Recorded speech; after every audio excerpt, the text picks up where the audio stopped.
Ladies and gentlemen, we're talking Empire State today as we break down Jay-Z's $1 billion portfolio. So let's jump right into it.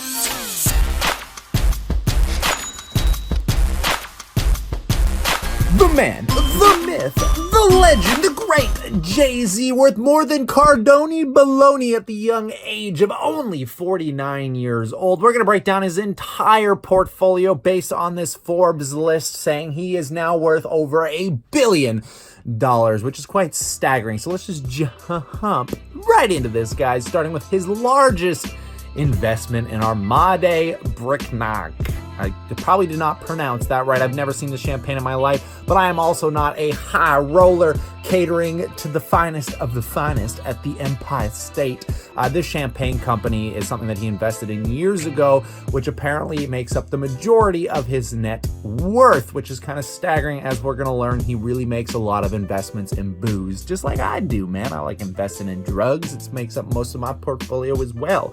But cash and investments, guys, he's got $220 million, and apparently a good stake of that comes from Uber. He basically invested $2 million back in 2013 with an estimated worth today of $70 million just off that Uber. Everyone really getting into that Uber stock early. I heard Ashton Kutcher did something very similar, but apparently he tried to give them more money and they just wouldn't take it. They refused. He's like, here, take my money. And they're like, you know what? We got a lot of money. We don't need your money. We ain't giving up our company anymore. Which Uber stock today, oh boy, not doing the best. Moving into Deuse, this is the other alcohol company worth $100 million as it stands right now. If you don't know what Deuse is, it's basically like an off-brand of Bacardi. I think it's actually part of Bacardi. We all know Cardi B based her name on this, so it's like good promotion all around. This is another multi-million-dollar alcohol company, which, what is with all these rich people invested in booze? That Skull Vodka, you know, the guy from Ghostbusters. Moving into Tidal, this is a bit of an unusual one. Apparently, in 2015, Jay-Z submitted a bid to purchase Scandinavian streaming service, his parent company, with a shy of $60 million. Oh my goodness. Today, estimated to be worth $100 million.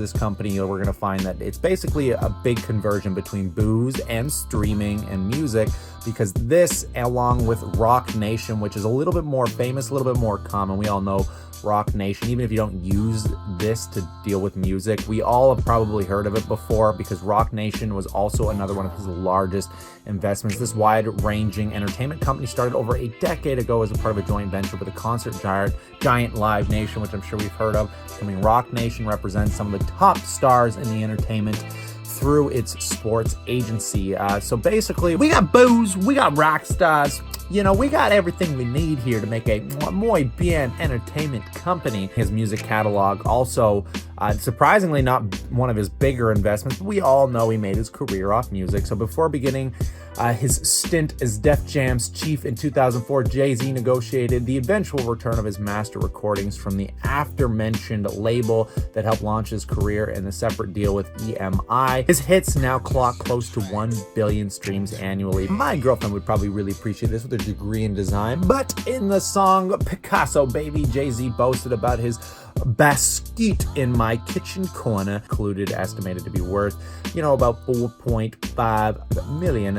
And that is this weird looking photo here. I don't know if I would pay anything close to $4 or $5 million for, but I mean, he's the Empire State, so why not buy some drawing that looked like my child? I don't have a child, but if I had a child, they would probably draw something like this that I would probably post it up on the refrigerator with some of those little number and ABC stamps. But heck, why not? You got to invest in art when you got that kind of money. And we're going to finish up by talking about what Cardoni Baloney would love for him to be investing in, and I'm sure he's tried to get him to do so, which is in the real estate, but he doesn't buy the kind of real estate that investors would be buying. Oh, no.